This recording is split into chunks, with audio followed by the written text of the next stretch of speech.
오늘도 평안하시고 건강하셨습니까? 어느덧 2월의 첫 번째 금요일이 되었습니다. 2021년도 한 달을 보내었습니다. 남은 시간 속에서 우리가 가야 할 그 길, 주님의 선하신 인도하신 가운데 평안한 여정, 복된 여정이 되기를 기도합니다.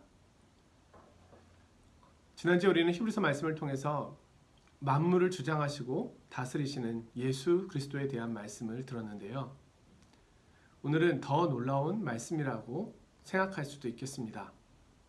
오늘 말씀은 형제와 같이 되신 그리스도라는 말씀의 제목입니다. 히브리서 2장 11절, 18절 말씀을 읽고 오시면 되겠습니다.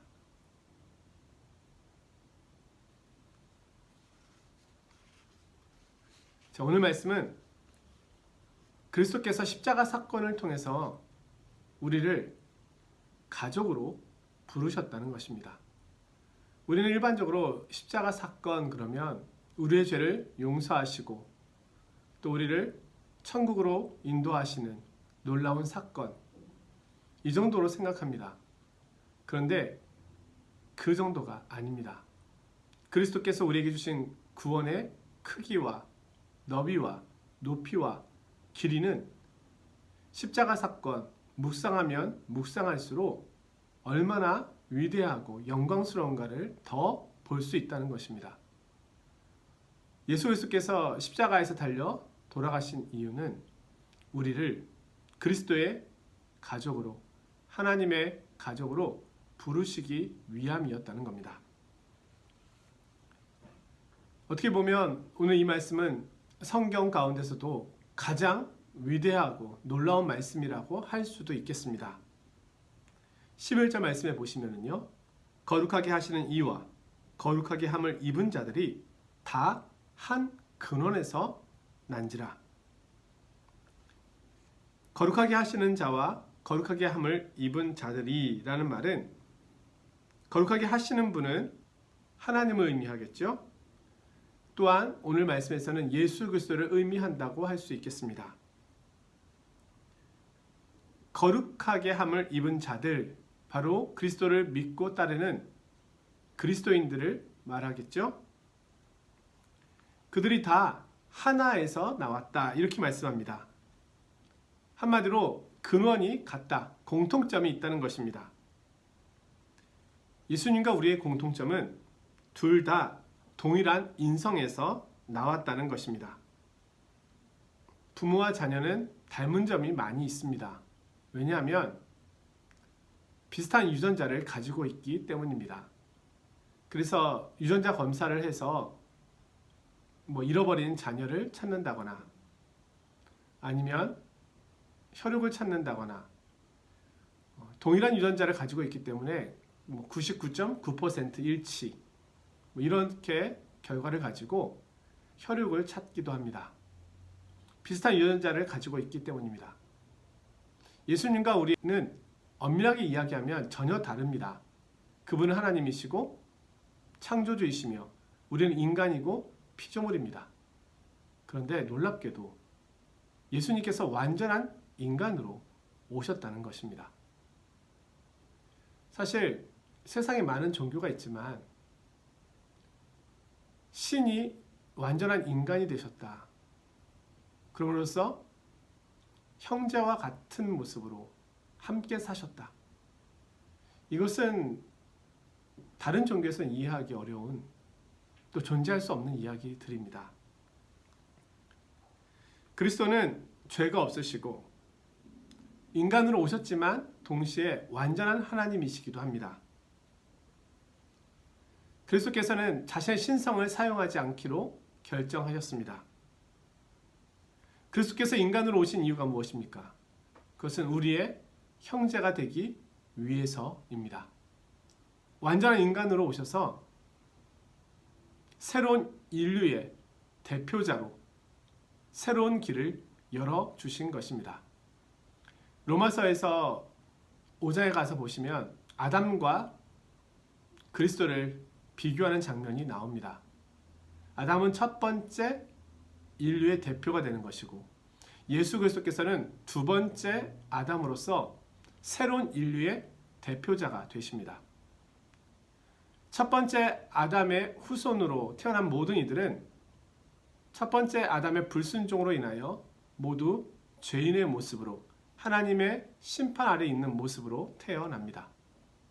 그러나 두 번째 아담으로 오신 예수 그리스도께서는 새로운 인류의 출발이 되셔서 그분을 따르고 그분을 의지하며 그분을 믿는 자들 가운데서는 이제는 의인이요 하나님의 백성이요 거룩한 자로 자신의 백성들을 부르신다는 겁니다. 11절 하반절에 그러므로 형제라 부르시기를 부끄러워 아니하시고 그리스도를 믿음으로 우리는 그리스도에게 속하여 그리스도의 가족이 되었다는 의미입니다.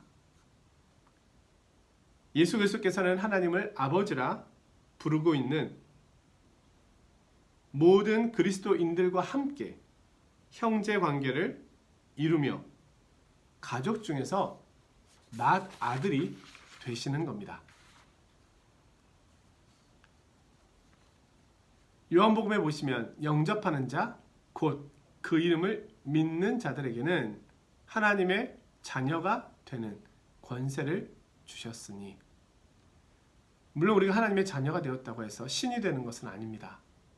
그러나 하나님의 가족 안으로 우리가 포함된다는 것입니다. 12절 13절에 보시면 내가 주의 이름을 내 형제들에게 선포하고 내가 주를 교회 중에서 찬송하리라.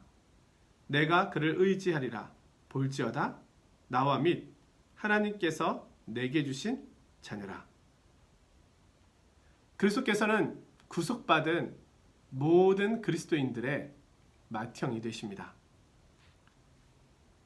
로마 세계에서 맏아들은 상속자입니다. 아버지의 재산을 물려받았습니다. 예수님께서는 장자의 유업으로 맏아들이 되셔서 아버지의 모든 유업을 물려받으셨습니다. 하늘과 땅의 모든 권세를 아버지께서 아들에게 주셨습니다. 그런데 우리가 그 아들을 맏형, 큰 형으로 두고 있는 그분의 가족이 되었다는 의미입니다. 이것이 구원의 신비입니다. 우리가 어떻게 감히 신이신 여호와 하나님을 아버지라 부를 수 있는 것일까요? 아버지라 부를 수 있는 경우는 두 가지인데요. 하나는 혈육인 경우, 그리고 또 하나는 혈육은 아니지만 입양된 경우입니다. 우리 그리스도인은 하나님과 같은 신적인 존재가 아니기 때문에 혈육이라고 할 수는 없습니다. 그러나 우리는 여호와 하나님께 입양된 것입니다. 우리 주님께서 우리들을 하나님의 자녀가 되도록 그 관계 속으로 끌어주신 것입니다. 자, 입양되었다라고 하는 것은 법적으로 자녀가 됨을 이야기하는 것입니다. 우리는 입양되었기 때문에 하나님의 자녀로서 그리스도가 맏아들로 누리고 있는 그 혜택과 은혜들과 선물들을 함께 누릴 수 있는 권리와 특권을 갖게 되었다는 것입니다.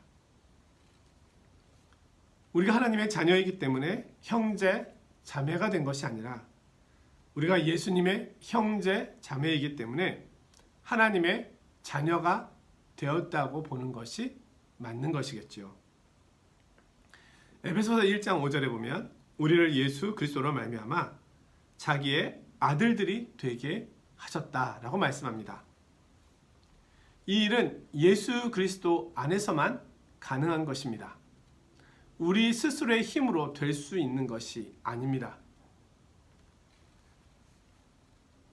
모든 인류는 하나님을 아버지로 알지 못합니다. 왜냐하면 예수 그리스도를 바르게 알지 못하기 때문입니다.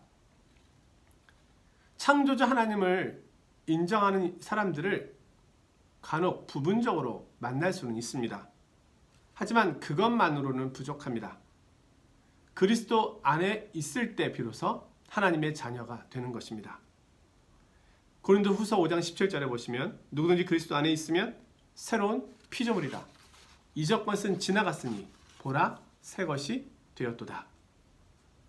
우리는 그리스도 안에 있어야만 하는 겁니다. 하나님께서는 부활하신 예수 그리스도를 통하여 새로운 인류를 창조하셨습니다. 죄에 대하여 죽고 의에 대하여 살아가는 새로운 백성을 만드신 것입니다. 에베소 2장 15절 16절 말씀인데요. 이는 이 둘로 자기 안에서 한 새 사람을 지어 화평하게 하시고 또 십자가로 이 둘을 한 몸으로 하나님과 화목하게 하려 하심이라. 새로운 피조물, 한 새 사람이 만들어지게 된 과정은 예수 그리스도의 십자가를 통해서 한 몸이 되었다는 것입니다. 첫째 아담은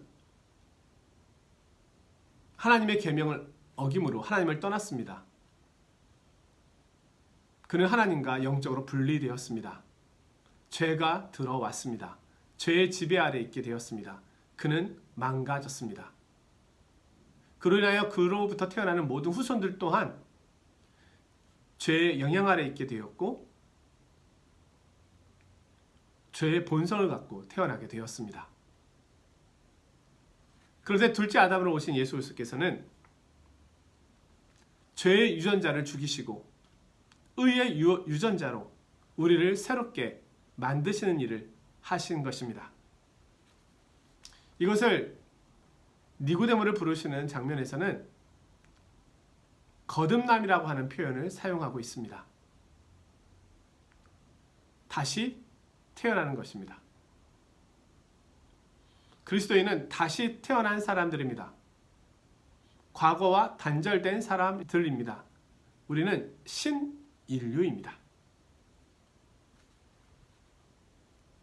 백인이든 흑인이든 황인이든 인종에 상관없이 어린아이든 청소년이든 어른이든 어르신이든 나이에 상관없이 그리스도 안에 있으면 새로운 피조물로 예수 그리스도의 가족 안에 들어가게 되는 것입니다. 그래서 우리는 교회 공동체를 예수 가족 공동체라고 부르기도 하고요. 성도들을 부를 때 형제요, 자매라고 부르기도 하는 것입니다. 예전에 제가 벌써 14년 전이 되는 것 같은데요. 파리 소르본 대학에서 아내와 함께 열심히 불어를 배웠던 적이 있습니다. 그런데도 지금은 이 모양이지만 아무튼 열심히 비싼 등록금을 내고 불어를 제대로 배우겠다고 소르본대에서 배웠습니다. 제가 소르본대 출신입니다. 그런데 학기를 마치고 났을 때 서로 헤어지는 가운데 공부했던 학생들 중에 미국인 친구 한 서너 명이 저를 둘러싸서 이야기를 해주었습니다.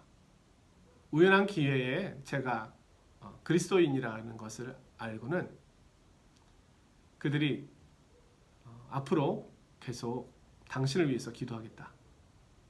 하나님께서 당신에게 큰 축복을 내리시기를 기도하겠다. 이런 이야기를 들려주었습니다. 저는 그때 참 많은 감동을 받았습니다. 우리가 언제 보았다고, 얼마나 안다고. 근데 그들은 저를 예수 그리스도의 가족 공동체로 함께 속해 있는 형제로 여겨주었던 것입니다. 오늘 우리는 서로 다른 모습으로 만나고 있지만, 살아가고 있지만 예수 그리스도께 속한 가족입니다. 혈연이나 지연에 의한 가족이 아니라 얼굴 한번 본 적이 없지만 그리스도에게 속했다는 이유로 인하여 우리는 한 가족이 되는 것입니다. 그래서 우리는 북한에 있는 지하교회 성도들을 위해서도 가족과 같은 마음을 품고 기도하는 것이고요. 세계 곳곳에서 박해 가운데 있는 성도들을 위해서도 가족의 마음으로 기도하는 것입니다. 그리고 처음 본 낯선 사람이라 할지라도 그리스도인이라는 이야기만 들으면 순간 우리는 알 수 없는 유대 관계 안에 들어가게 되는 것입니다. 우리 교회들은 비록 다른 교단 또 다른 색깔들을 가지고 있는 경우가 있지만 그럼에도 불구하고 교회는 하나인 것입니다. 예수 그리스도를 믿는 믿음 안에서 동일한 믿음과 신앙 고백을 가지고 있다면 우리는 하나입니다. 그리스도께서는 나를 위해서뿐만이 아니라 다른 지체들을 위해서도 자신의 생명을 내어주셨기 때문입니다. 교회의 분열과 다툼은 그리스도께서 행하시는 일이 아닙니다. 그 일은 우리가 변하지 않은 우리의 죄의 모습 때문에 일어나는 일들입니다. 우리는 서로 합력하여 노력하여 하나 된 것을 힘써 지키며 하나님의 나라를 세워가야 합니다. 하나님의 가족을 우리는 일반적으로 그리스도인이라고 부릅니다. 그리스도인이라고 하는 말은 그리스도 안에 속해 있는 사람을 말합니다. 예수님이 우리와 같이 되신 이유는 우리가 예수님과 같이 되도록 하기 위함입니다. 예수님이 계셨던 곳에 우리를 데리고 가심으로 우리를 예수님의 영광 가운데 예수님과 같아지도록 하기 위함입니다. 우리가 그리스도인이라면 이 일은 반드시 피할 수 없는 일로 우리에게서 성취될 일들입니다. 하나님께서는 우리를 자녀로 대하십니다. 그래서 때로는 상도 주시고 은혜도 주시지만 때로는 징계의 아픔도 있습니다. 그러나 그것 또한 우리가 하나님의 자녀라고 하는 증거일 뿐입니다. 바울 사도의 고백이 있습니다. 내가 복음을 부끄러워하지 아니하노니. 복음을 자랑할 수밖에 없는 놀라운 이유가 오늘 이 말씀에 또한 있는 것입니다. 어느 누가 이 은혜를 누리겠습니까? 어느 누가 이 특권을 누리겠습니까?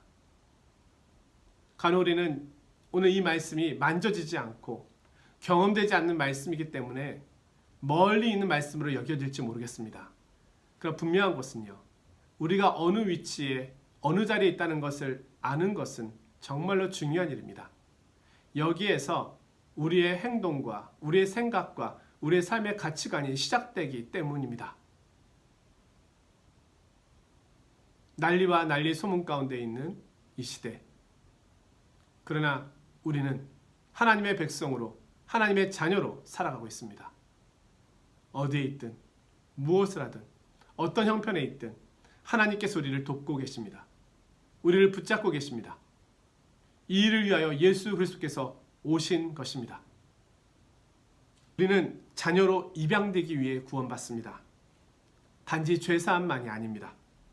단지 의롭다고 선포되는 것만이 아닙니다. 단지 새로운 본성을 받은 것만이 아닙니다. 그 위에 더하여 우리는 하나님의 자녀요, 하나님의 아들이요, 하나님의 상속자요, 하나님의 독생자와 함께한 그 상속자 안에 포함되어 있는 것입니다. 이 특권을 날마다 누리시고 이 특권 가운데 주시는 그 은혜 속에서 오늘도 당당하게 힘있게 담대하게 오늘 우리에게 주어진 삶의 길을 달려가시기를 주님의 이름으로 축원드립니다. 말씀을 마쳤습니다. 벌써 2월이 시작되었습니다. 언제 끝날지 모르는 코로나와의 전쟁. 그러나 이 속에서 우리가 더욱더 하나님의 선하신 뜻을 분별하며 하나님의 백성으로 힘있게 살아갈 수 있도록 기도하기 원합니다. 연약한 지체들을 위해서, 환우들을 위해서, 그리고 교회와 우리 성도님들을 위해서도 함께 기도해야겠습니다. 지구촌에 있는 사랑하는 성도들, 박해 가운데 있는 사랑하는 성도들, 오늘 그들을 위하여 기도하는 복된 시간이 되기를 원합니다. 한 주간도 평안하시고 건강하십시오. 다음 주에 찾아뵙겠습니다. 안녕히 계십시오.